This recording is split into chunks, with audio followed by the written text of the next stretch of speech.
Ainda nessa seara, a Justiça Eleitoral prevê que o Exército Brasileiro receba a maior fatia do repasse do TSE para as Forças Armadas.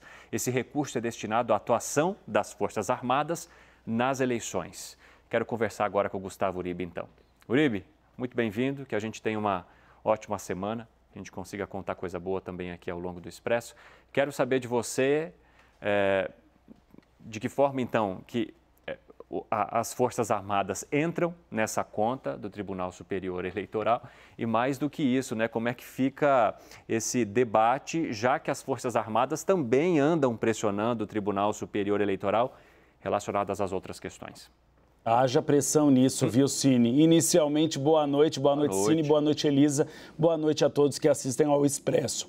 As Forças Armadas devem receber um montante de 110 bilhões. É 64% maior do que o percentual destinado em 2018. Esse percentual é porque as Forças Armadas fazem tanto a logística das urnas eletrônicas, que agora tem criticado bastante elas, mas fazem a logística, e também a segurança em alguns locais de votação, porque há locais onde há violência e deflagração, por exemplo, de milícias, e aí as Forças Armadas garantem ao eleitor que cheguem nas urnas e façam o seu voto e cliquem o seu voto nas urnas eletrônicas. O percentual para o Exército deve ser de 84 milhões, ou seja, 84 milhões de um total de 110 milhões. Exército Brasileiro, que Paulo Sérgio Nogueira, ministro da Defesa, era comandante entre os anos de 2021 e 2022. Nesse processo, então, você vai ter essa destinação de recursos. Há, como você me perguntou, Cine, essa discussão um pouco maior hoje, se realmente haverá reunião ou não dos grupos técnicos das Forças Armadas com o Tribunal Superior Eleitoral.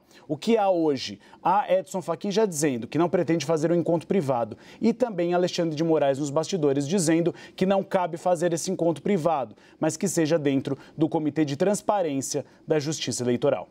Coração do Gustavo Uribe, mas eu quero conversar também com você, Uribe, sobre o que disse o presidente Jair Bolsonaro, parte do que ele disse na convenção que o coloca como candidato à presidência à reeleição. Estes poucos surtos de capa preta têm que entender o que é a voz do povo, falando isso ao convocar as pessoas para uma possível manifestação agora em 7 de setembro, a exemplo do que o presidente convocou no ano passado. Esticou a corda justamente no momento em que se lança candidato. Sabe a história do Pedro e o Lobo? Quando Pedro tem cuidado das ovelhas, fala que vem o lobo não vem. Vem o lobo não vem. Foi assim que foi interpretado no Supremo Tribunal Federal. O presidente Jair Bolsonaro fez a mesma coisa no ano passado. Disse que o 7 de setembro seria um movimento para enquadrar o Supremo Tribunal Federal.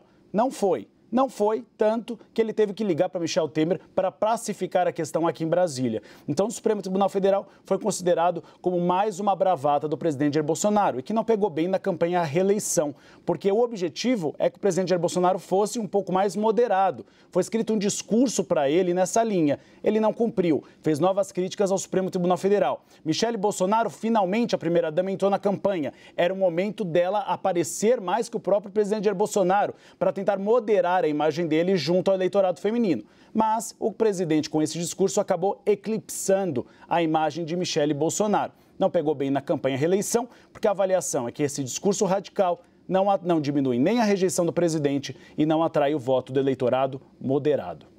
Muito obrigado, Uribe.